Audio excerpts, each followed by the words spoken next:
What's going on, family? Shalom, shalom. Peace and blessings to you. Good morning. It is morning here where I am, and it's pretty cold. So, all praises. Good afternoon, good evening to wherever you are tuning in. Make sure you like the video, guys. Let me know where you are tuning in from. Today, this is something that we were talking about in a mature adult intensive. So, if you guys are interested in a mature adult, this is a 4-week course, right? That we go really in depth to what you need to know when it comes to moving abroad. That doesn't matter if it's Africa, that doesn't matter if it's Asia, that doesn't matter if it's South America, right? Wherever. But we break it down to a point where you're gonna have to choose the right country, right? And most of the time that is Mauritius, to be honest. But that's just my opinion. We have clients that actually is in Kenya now, that is traveling to Kenya. So Kenya is a good choice. South Africa, in a way, you got to be careful. But it was a good conversation that we were talking about when it comes to Americans moving abroad, right? Especially like Black Americans, right? I want to say earlier this year or late last year, there was like a trend or like a talking point that a lot of people were saying about Black fatigue, right? And that thing is real, right? That's something that people, our people, have to understand that is real, right? And a lot of nations, they see it. Even Africans, they see it, right?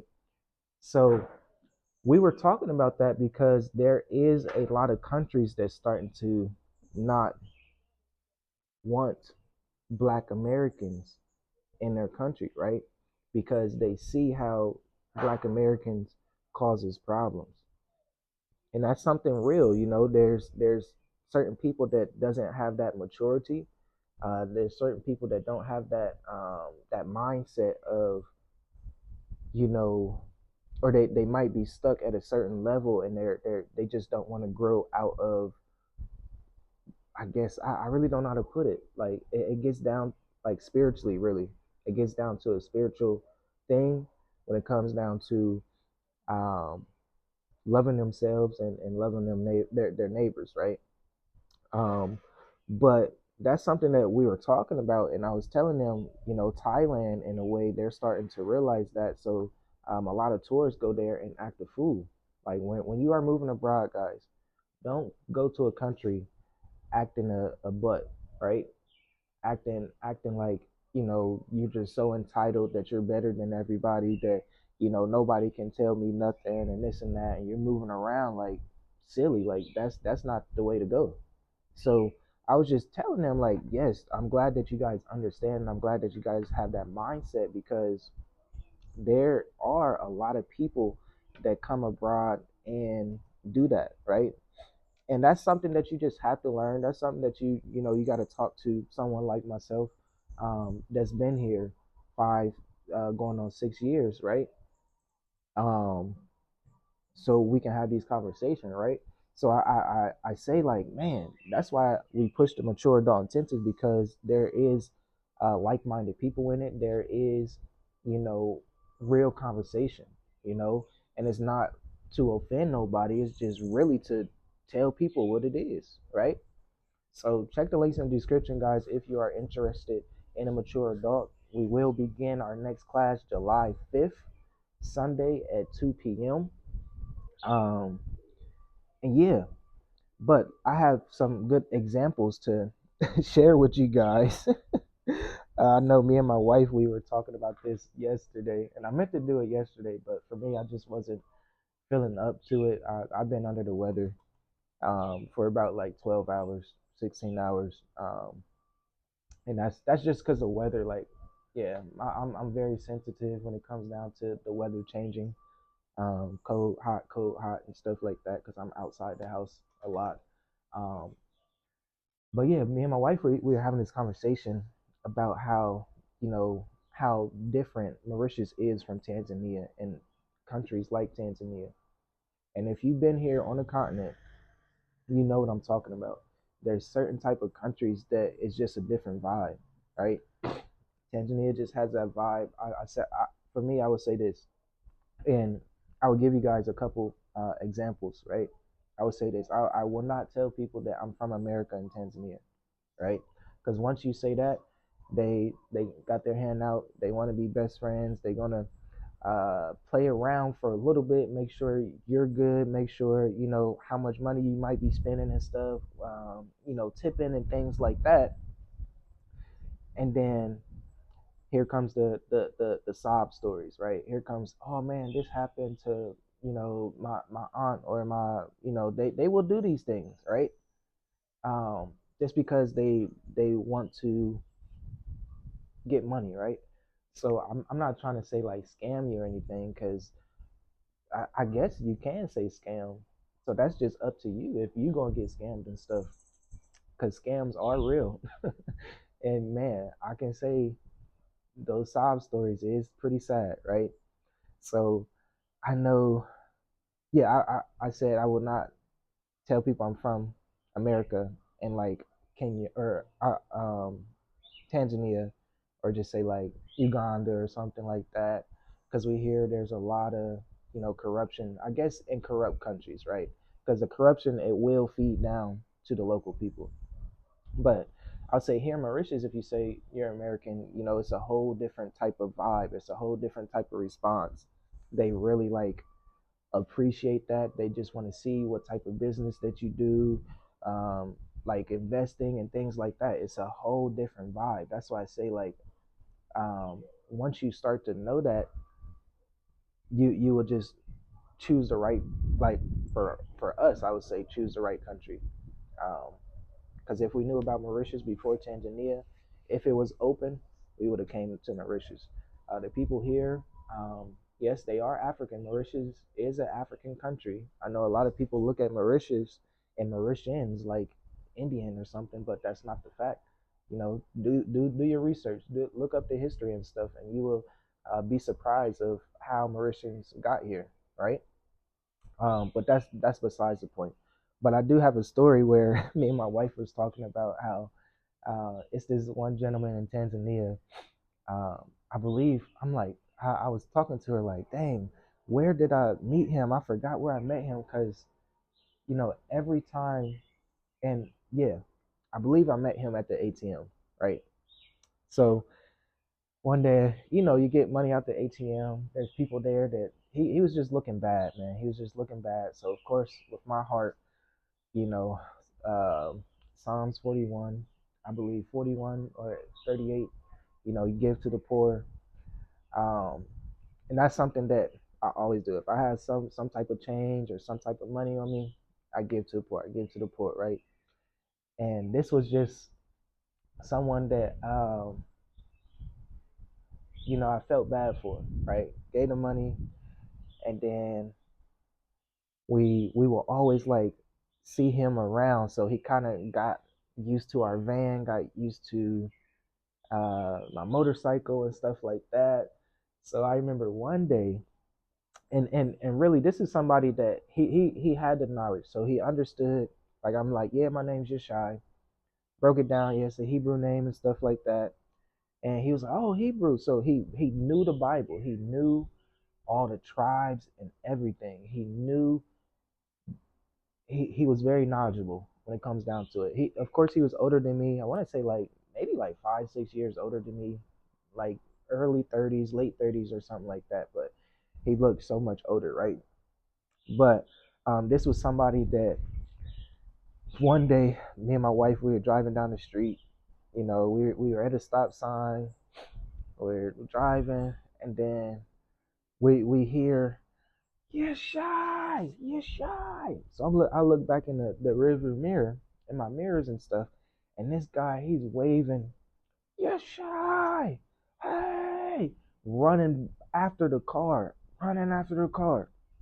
And my wife like, hey, you gotta stop. And I'm like, dang, I don't want to stop because this is somebody that I already knew what it was. I already knew what he's yelling for, chasing me for, and that's like, a handout, money and stuff. And trust me, this is somebody that I really, really, really was taking care of, right? I don't want to say taken care of, but I gave him some money to get a little phone, gave him some money to, from time to time, if I'm at the fruit stand or the vegetable stand. We're a big family, so we always have like a lot of fruits. Give them some food there. Might give them a couple thousand, not a couple $1,000, but for T shillings, like a couple thousand T shillings, which is like a couple dollars, right? Um, so it gets to a point. That's why I say in certain countries I would not say that, because it gets to that point where they really chase you just because, like, looking, like, I'm telling you, this was a situation. It was so like embarrassing in a way, and I had to stop because he was not stopped running, and he was running down the street yelling my name. Everybody's looking at him and this and that. So I'm like, man, I just have to stop. So we stop, and he come up to the car. I was calling you. I'm so glad that I'm so glad that I caught you. I'm so glad that I caught you. This and that. And I'm like, yeah, man, I'm glad I stopped, because it looked like you was not gonna stop chasing me. Um, and that's just an example right there, because I did see a video of a brother saying like, he I believe he was in Kenya, and he didn't want to buy something from someone, and the guy, he just kept bugging him, like, yeah, come on, like, I'll negotiate with you and this and that. You want to buy it? And the guy, he was like, no, I'm good, I'm all right. Nice at first, and then eventually you will get that puffed up anger, like, bro, back up, like, I told you I'm good, right? And that's where that, I guess, black fatigue come in, right? That's where the things, and like, it's just the uncomfortableness comes in because somebody just keeps bothering you, keep bothering you, and you nicely saying no, no, no, no, or you nicely, give someone some money from time to time, make sure they good and stuff, but eventually it gets to that point. So that's a story that happened in Tanzania, and it was just, yeah, it got to that point of like, man, it's a mindset thing when it comes down to it. It's a maturity thing when it comes down to it. So in a mature adult intensive, I was telling them how it is important to choose the right country, right? So I would say Mauritius is a good country because they don't negotiate when it comes down to prices, when it comes down to buying fruits and vegetable, when it comes down to renting a house, when it comes down to buying a shirt or an outfit. You get what I'm saying? It's going to be price tags for everything. I'm pretty sure if you go to like the main city, Port Louis or something like that, but still, I see there's price tags there. To be honest, it might be like $100 a kilo, or 100 Mauritian rubies a kilo or something like that. 50 uh, Mauritian rubies a kilo or something like that. But that's something that I noticed when it comes down to it. You have to choose the right country. You have to choose the right environment, because if you do not, you will get that nagging from local people, right? And that builds up that black fatigue in you, because if someone keeps tapping your shoulder and you saying stop, like, I'm good, and they keep tapping your shoulder, and you like, can you please stop tapping my shoulder, right? I'm good, and they keep tapping your shoulder, of course you're going to start getting upset. You're going to get upset. You're going to be like, bruh, I keep telling you, stop doing this, right? So it is important to choose the right environment so you won't have to have that mental breakdown in a way, or that you get puffed up, and that anger comes out, right? So that's what I was telling people in a mature adult. Like, Mauritius is nothing like that. You're not going to experience that. I'm not sure about the main city because I have not shopped in the main city. If we do go shop in the main city, that's going to be a lot because we have a big family and stuff like that. But for the most part, people shop at malls. They have stores on the side of the road, I guess, but it's always a price tag. It's always a price tag, and that makes sense. Go to a country where you can negotiate. Yeah, you gonna be like, hey, no, you gotta negotiate, right? So I remember in Zanzibar, I was trying to buy like a soccer shirt, like a Tanzania soccer shirt, and The guy, he was trying to charge me, I want to say like 60,000 T shillings, right? And it was like 60,000. That's like $30 or something, $35, right? And I got him all the way down to 25,000, right? And I'm like, you know what? That tells me right there that that's lower than half of what you try to charge. So I'm not even gonna buy it. You was trying to play me from the beginning, so I'm not even gonna buy it. But he's like, no, no, okay, I could do 20,000, I could do 20,000.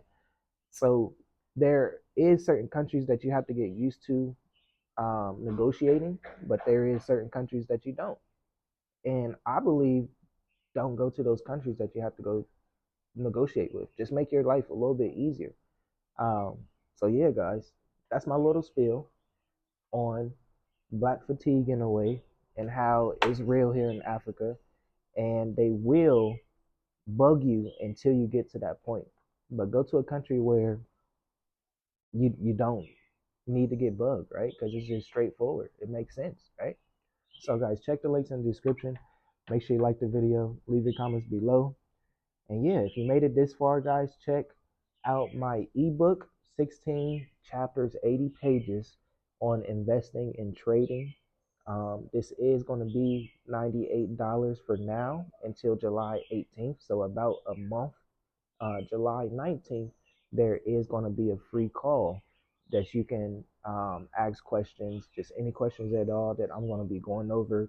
The next steps of investing. If you need help with anything, just let me know. I'm probably going to be going over some technical analysis too to make sure you can know when to get in a stock or a ETF or certain things like that. So check the links in the description for that. And yeah, I will talk to you guys in the next one. Shalom.